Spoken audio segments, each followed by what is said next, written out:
Oh yeah, it's horrendous. Okay, I'll have to try to stay still as much as possible. We can get you a different chair. There's one out there. We'll start with this. We'll see how it goes. Doesn't make any noise. Yeah, maybe we should.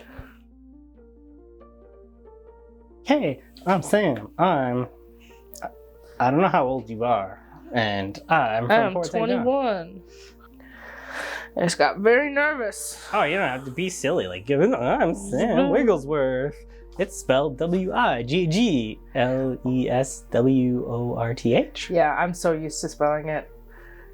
Samantha Wigglesworth. Wigglesworth.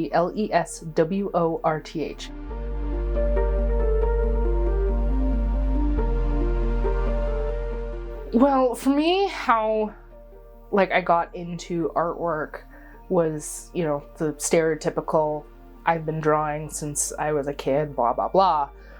But the main thing was when I was 9, started talking to Donna Folk. We met up at a bazaar farmer's market, and I talked my way into a class that I was 3 years too young for. I was supposed to be 12, I was 9.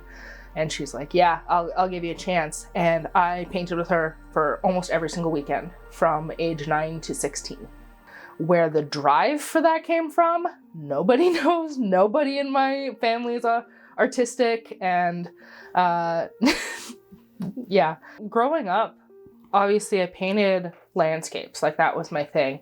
I think because there was a freedom behind it in the Bob Ross motto of, if you make a mistake, paint a tree over it. That was always what I was taught, which was fantastic. I definitely learned my entire foundation of painting from Donna Folk. How to load a brush properly, how to apply background paint properly, the X's, and, how to hold a brush, everything like that. I learned from Donna Folk. Can you teach me some of that? Because I don't know any of those things. Absolutely. Absolutely, I can. Absolutely. Completely making it up as I go.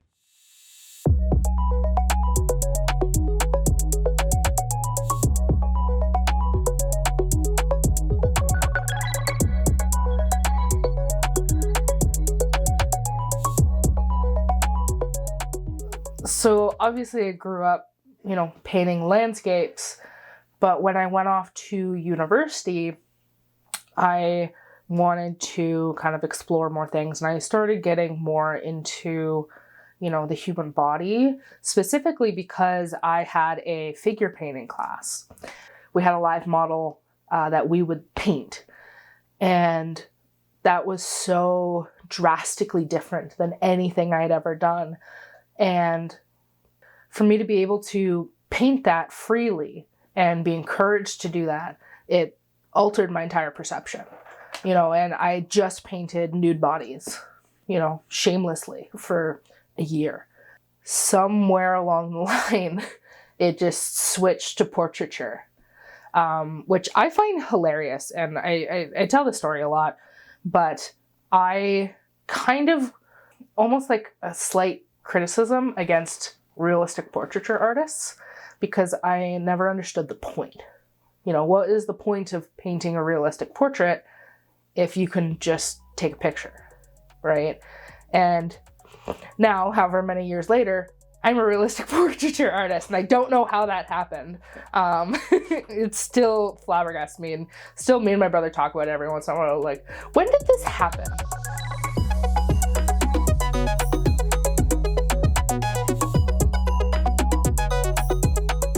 I don't necessarily know if I've been taught this, but it's kind of my belief is if you are comfortable as an artist, you stop growing, So I kind of realized after my Spectrum series, I got comfortable. I had a formula. Spectrum is a show that I created to represent different genders and sexualities. So growing up in this small kind of redneck town, there was no real LGBT influence, and especially in the art community. There was no portrait artist, let alone a queer portrait artist. And it kind of inspired me to leave the town better than I found it. I wanted to be that representation I never saw growing up. The painting Bold is the first one I did. I had never painted a person of color, you know, and it was a very challenging process to kind of think a different way in paint application. I started painting this entire series of all of these different facets of the LGBT community and what they can look like. I really stressed that. I did not want it to be a specific representation. This is a blank person. This is a blank person. It is very ambiguous for a reason, you know? And I am not at all saying that these are all of the different representations. I am one person. This is a very small town. I wanted it to be, you know, people can see my paintings and be less shocked when they see someone like that in their real life. You know, a lot of people, when they came and saw my show in person, they felt as though they recognized these people. You know, they made references to them as people in their own lives. If someone asked me, what is the correct answer? What is their gender? What is their sexuality? The answer is, I don't know. That's not the point. The point is not to guess correctly. The point is to open your mind to the possibility.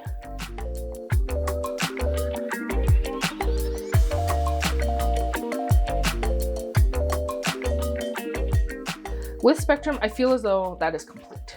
For me, that long journey is finished and complete. And, you know, after doing something that's so heavy and close to my heart, I wanted to do something that's, you know, a little bit more like lighthearted, but still inspiring. And I have been so inspired by this idea of interrupting a portrait. And I want to do that in a couple different ways. One is those single line, simple drawings. I want to do one on top of a detailed portrait. Of the person? Yes, so I will do a detailed painted portrait, you know, my regular 30-hour one, and then take a paint marker and do a single line right on top of it and completely interrupt it. Another one is I want to, again, do a, you know, regular detailed portrait and embroider tattoos onto them.